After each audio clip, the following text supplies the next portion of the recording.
Welcome, blood brothers and sanguine sisters, to Deeply Discussing Dexter. I'm your host, Dale Maxfield. I'm joined by Aaron Caldwell. Hello. Brooke Merritt.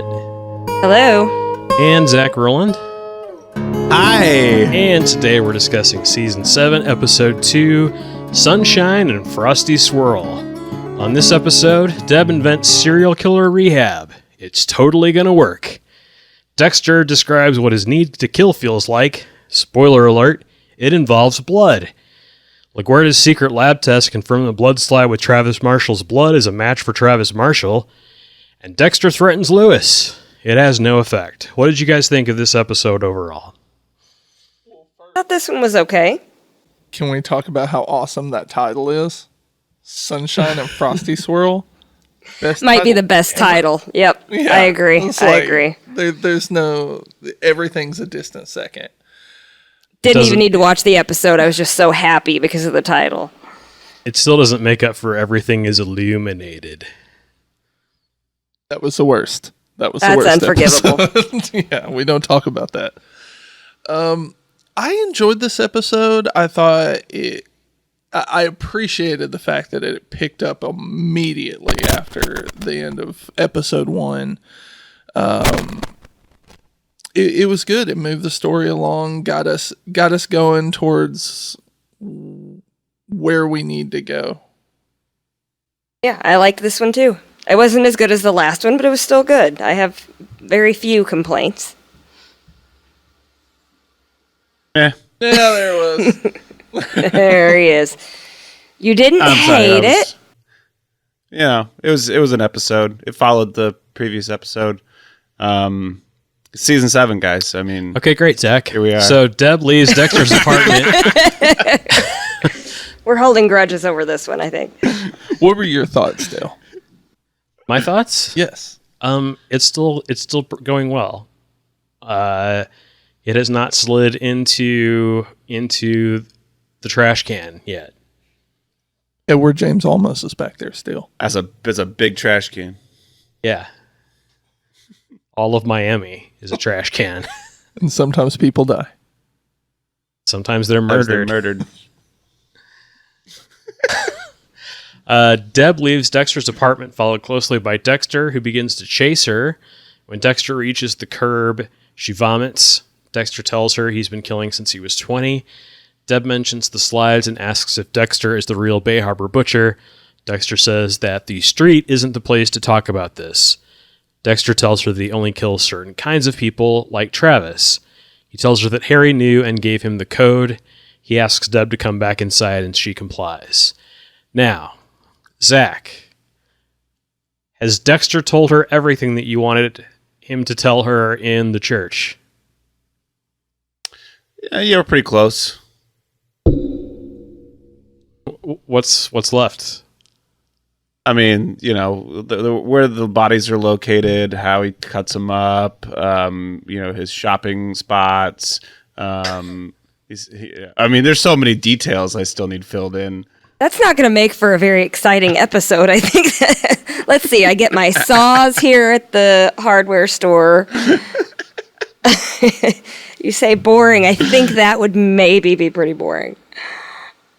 Yeah, good for him. He got it all out. I'm glad they're sharing. This is a real true test to their not only familyship, but friendship and how much they really trust one another. So I'm happy for them. Dexter explains how his time in the container in his mother's blood gave him this bloodlust, the dark passenger. Harry came up with the idea of channeling his need to kill into people who deserve it. Dexter lists some of the heinous people he's killed. He says the police don't always catch them. Dexter points out that Dexter is, himself, someone who should be locked up by the police. And she says, I am the worst fucking detective in the world. Deb is an accomplice to the murder of Travis Marshall. Dexter asks her what she's going to do, and she punches Dexter and exits. I love that she punched him. Like, this scene was everything that I needed. I needed somebody in Miami Metro to realize that they are the worst, and I needed Deb to punch Dexter. So it was good. Very satisfying seeing her punch him. Yeah, I like a good sock in the face. Who doesn't? That's how Deb works things out. Now they're fine. Everything's good. Harry says he never wanted Deb to find out. Dexter picks up the mannequin hand and wonders how it got there. Thinks maybe somebody else is onto me. Deb reads aloud. Wait, he just now figures out that the hand is there? Like, it's been there for days, right? Okay, so to summarize the travel of the hand, it was packed up by Lewis last season and sent to Dexter's doorstep. It was Travis Marshall who got home to Dexter's apartment, and picked up the box. He opened it, looked at the hand, thought it looked weird, set it on top of the back of the fridge, and then realized that Jamie and Harrison were also in the apartment and slid back into Dexter's room and stayed there until they left for the pageant, and then he left for the pageant. So Travis Marshall hid the hand on top of Dexter's refrigerator, and there's no reason why he would have noticed it. I don't know about you guys, but I'm always checking the top of my refrigerator. There's a lot happening up there. Plot hole. As a shorter man, I have no fucking idea what's going on beyond the first 3 inches of the top of my refrigerator. Well, I've had Halloween baskets fall on my head many times for that exact reason. All right, thanks for clearing that up. Makes sense. Short dudes. Always with a different perspective. A lower perspective. Deb reads a statement aloud about how serial killers are driven to continue killing until they are caught, which was written by Lundy. Dexter checks the ice truck killer evidence and sees that the mannequin hand isn't there, meaning the one at his apartment is the real one. Masuka comes in and confesses unprompted that his former intern Ryan stole the hand and sold it on eBay. Masuka said that not even Lewis was able to find it, but he erased the trail so that it couldn't be tracked back to Masuka. Dexter wonders to himself if Lewis found the hand and kept it. Dexter comforts Masuka and says no one else needs to know. And Masuka says, I was really ready to blow you. Dexter says, no need. Masuka's the Fire Festival guy. Ready to do whatever it takes. Yes. Very much Fire Festival. That guy. Oh my God. Did you see the Ryan Reynolds thing that he was in? No. It's so good. I saw it. It's funny. Take one for the team.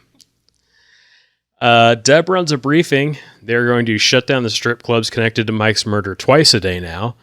She introduces a convict who wants to lead detectives to 3 more bodies. Dexter volunteers to work the convict case, but Deb forces it on Masuka. Deb tells Dexter she nearly arrested him that morning. She can't figure out what to do. Deb suggests that she run a rehab for Dexter. Dexter tells her he's tried to stop before and it's never worked, but Deb makes it clear that he has no choice, and Dexter accepts. It's like a juice cleanse, I guess. I don't know, just like 48-hour detox and you'll be good. Yeah, I mean, I guess she just thinks that if she babysits him all the time that he can't kill anybody, and make her an accessory to more murders. I guess that's her plan. It's a lofty goal. Yeah. LaGuerta's on the phone with an outside lab that she sent the blood slide to. The blood on the slide was a match for Travis. She makes another call to the regional FBI office.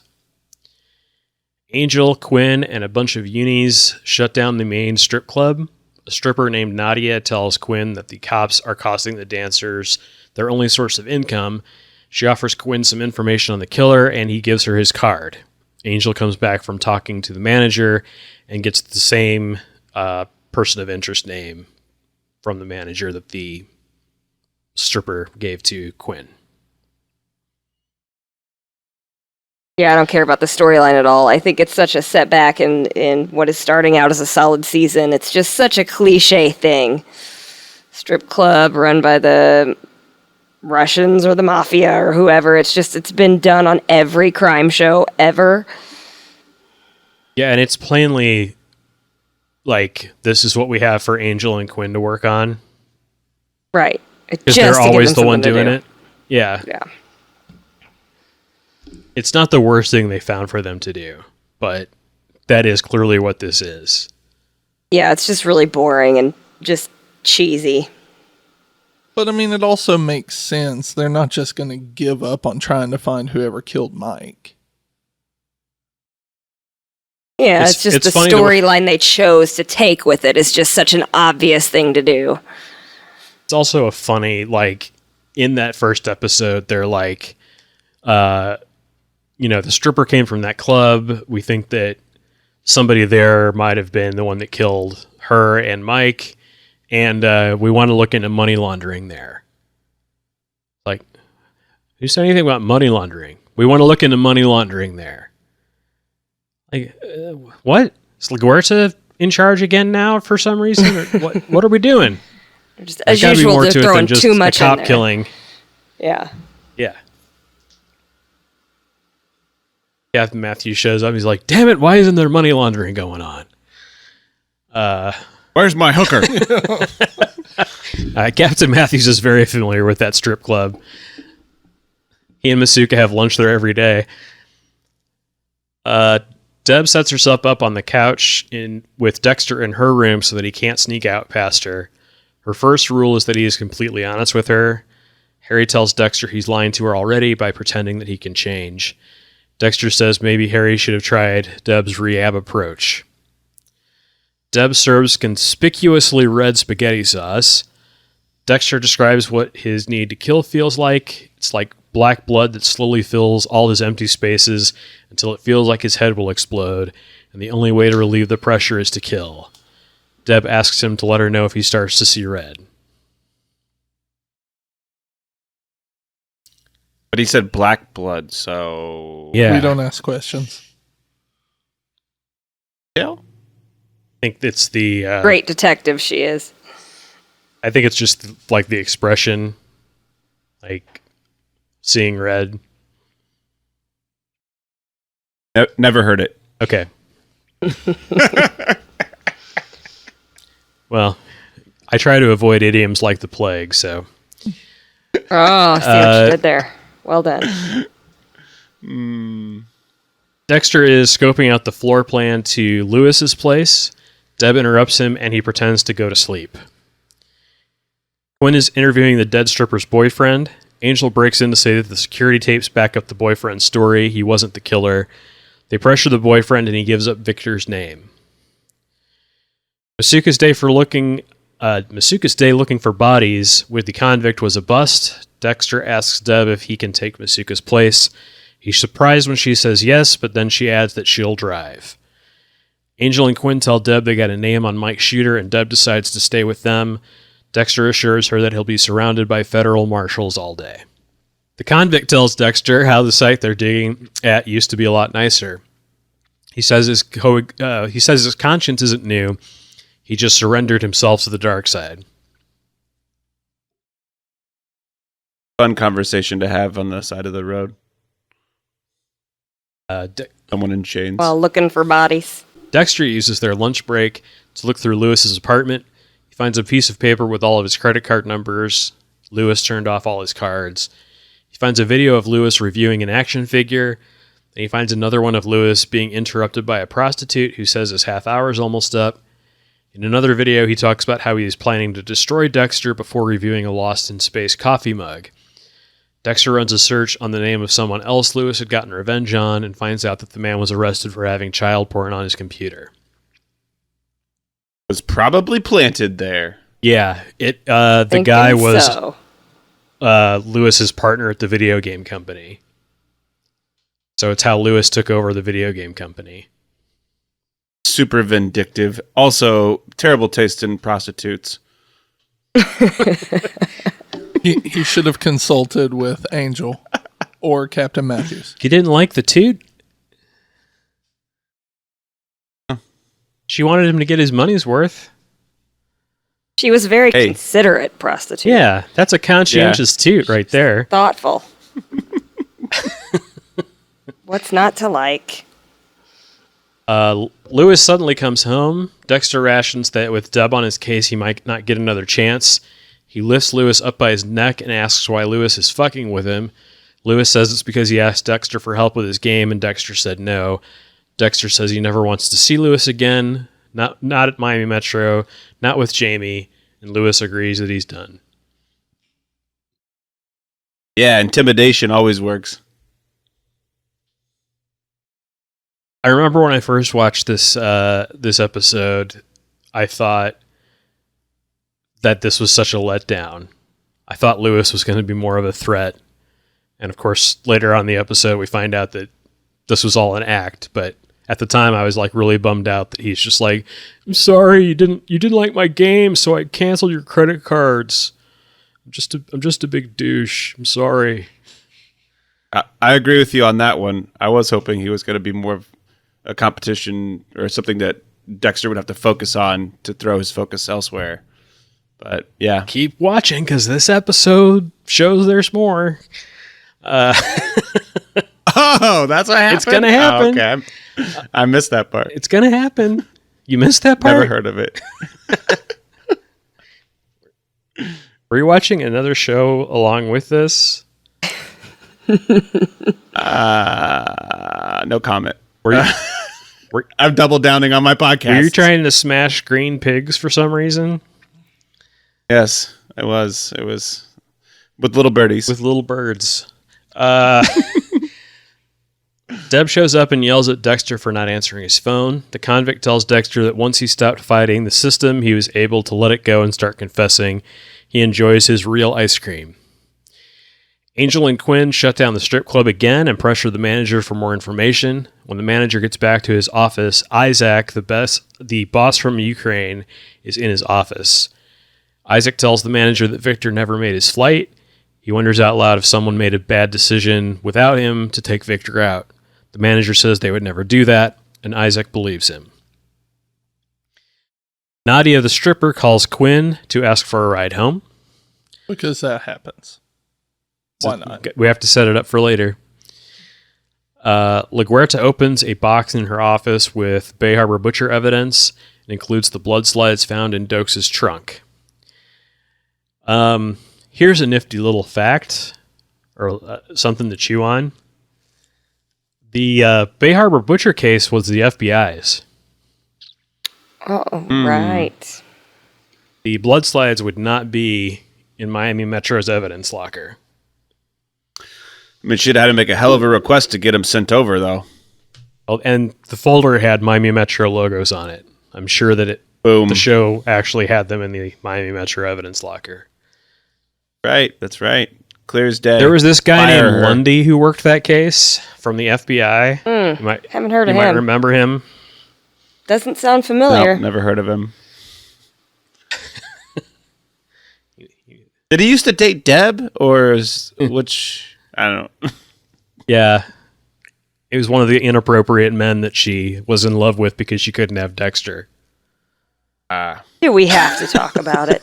Yes, we do. Do we have to go back to it? We do. Oh, I don't want Cucumber sandwiches. I remember now. Cucumber sandwiches. Yeah. to. Yeah. Old people food. LaGuerta, I already talked about that. Dexter stops by to talk to Harrison and Jamie. Lewis is there. He asks in front of Deb and everyone if it's okay that he still comes over when Jamie is there. Dexter says, of course. Lewis rubs it in Dexter's face. Dexter decides he will have to stop him. Dun, dun, dun. Dun, dun, Yeah, dun. exactly. Quinn takes Nadia home. She asks if he'll pay to fix her transmission since he's costing her so much money in tips. In the weirdest sexual tension scene I've seen in quite a while. Like, well, my car needs a new transmission, so how about you pay for it? Quinn's just like, all Quinn's right, used to whatever. It would have been awesome if Strong like, flirtation. it just cut to another scene of him just like working under the hood. That's what I was expecting. It's like, do you know Yeah. anything about cars? He doesn't know anything, but he's just like destroying her car with tools. He's Neil braining it, just waving a wrench at it. I'm gonna fix this. I'm going to get to the bottom of this. Or maybe if he was like, okay, I'll fix your car, but you come with me to my ex-girlfriend's party, and then I'm going to get wasted. Yeah, he has to take her by Deb's first, and then he'll fix her transmission. Yeah. Dexter injects Deb's steak with M99 so he can go after Lewis. He gets into Lewis's apartment, M99s him and lingers on the puncture wound in his neck. He calls Deb, who can barely move in her M99-induced hazed. When she arrives, he tells her that he wanted to kill, but he didn't go through with it. He says Deb should arrest him. Deb thinks that his calling her is a positive step, as they should stick with her rehab plan. Deb opens the trunk. No, she doesn't. Dexter opens the trunk and dumps Lewis on a park bench as crazy Latin music plays. There's just this wacky, like, dance music is playing while he's doing that. Yeah. Isn't this crazy? So tonally appropriate for the scene. They do that so much on this show. A lot of horns, a lot of trumpets, a lot of brass. They have to constantly remind you they're in Miami. Yes. You're in Miami. How dare you? Those are fighting words. Yeah. Isaac and his head goon go and visit the dead stripper's boyfriend. He asks him why he quit the club.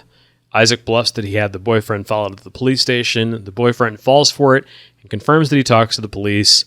Isaac stabs him dead with a screwdriver through the eye.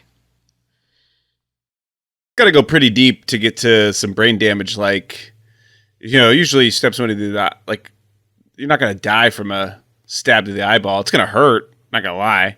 But it's got to go pretty deep into the cranium to actually kill you. Like, there's a whole system there. Not that I know anything about the body or how health works, but I base this on absolutely nothing. I mean, Brooke can tell you. Brooke. I mean, if he went through the eye, if it went straight deep enough through the eye, yeah, that would do it. That would do it. I mean, you're just going He's straight a Ukrainian back. mob boss.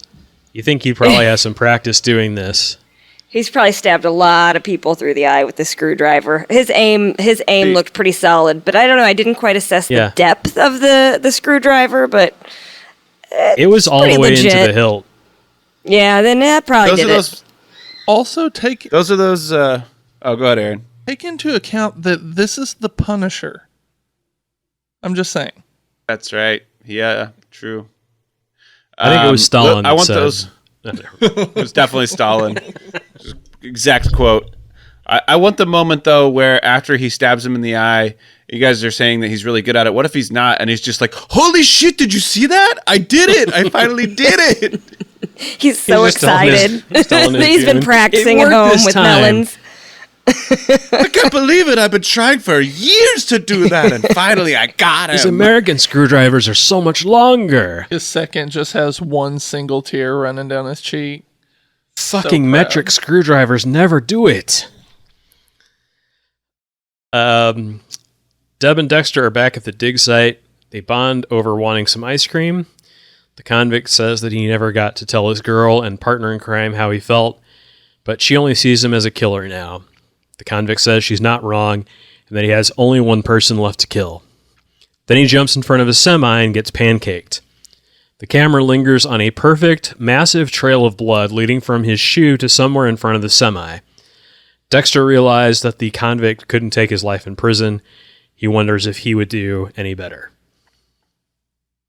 That is the end of the episode. Wow. I love a good jumper. That blood trail is ridiculous. Yeah. There was like no body either. I was like looking for the body and I just couldn't see the body, so it must have just evaporated. Well, it looked like the trail made it look like the body was dragged by the semi. Right. But it clearly wasn't. When we see the impact, he's like jumps into it and the blood spatter on the truck is up high on the grill. So he probably would have flipped over it. This is a show about blood. Want to just paint stuff red without even really considering the realism. Yeah. He should have like gone up and over and like landed on top of the box or something. Yeah, and there should have been a sound effect like a whoopee. Yeah.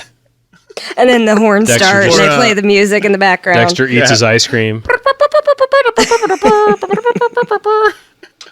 Well, Everyone's got ice cream. They're dancing. I guess we found a body. Womp womp. This was directed by Steve Schill, directing 13 episodes over all 8 seasons except for season 6. This is his first episode back since the season 5 finale. Congrats to him for skipping season Yeah, 6. he did it. He escaped. I'm proud of you. It was written by Manny Koto, who came on to Dexter with Chip Johansson for season 5, but stayed to the bitter end, co-writing the season finale with Scott Buck. What was the best line of the episode? I really liked when he told Deb that some killers fall through the cracks, and she said, "Don't I fucking know it?" That was good. That's actually my line too. I picked the same line. I picked a Deb line, not that line. But it was a sentimental line, and it's I'm doing this because you're my brother, and I can't stand the thought of spending the rest of my life or the rest of your life in prison or worse. So along the same lines but different. How about the worst line of the Sentimental choice. episode? Masuka. I was ready to blow you. I actually picked a different Masuka line. All this waiting around, it's like dating a born-again Christian. Ah, yes. I had the line about the car getting her transmission fixed. Yeah, the real porn line. This is such a strange request. It was a porn line. That's exactly how it You want to starts. come inside and fix my transmission, Mr. Policeman? I don't get what you're saying, lady, but I'm going to have sex with you. You wanna play with my gear shifter? Play with the transmission? I'm going to turn the sirens on and we're going to make things loud. What kind of porn do you guys watch? Story porn. Where It's the are best you kind of porn. finding this porn? 1988. Yeah, that's what I was thinking. What is the VHS. search? What is the search that Lewis uses? Search that Lewis uses? Yeah, it was like Adam search or something. It's way better than Google because Google's Oh, 5 yeah. minutes ago. Yeah, it was Adam, I think. That's how we found that porn. I'd say that's appropriate then. I found it in a hollowed out tree behind a wood shop. So Or the That's best how you porn used is to- behind found. a wood shop. that's how you used to do porn searches. You had to look around outside for where they were hidden. How about the performance of the episode? Deb, gotta be. Naughty is a close second, but I'm going to give it to Deb. I give it to Deb, but I also give a special shout out to Lewis for his breakdown that reminded me of Bill Paxton's breakdown in True Lies. I loved it. I have to give it to Nadia's transmission for its breakdown. Yeah, you did. Thanks for doing this with me, guys. That's season 7, episode 2. We'll see you on the next Deeply Discussing Dexter.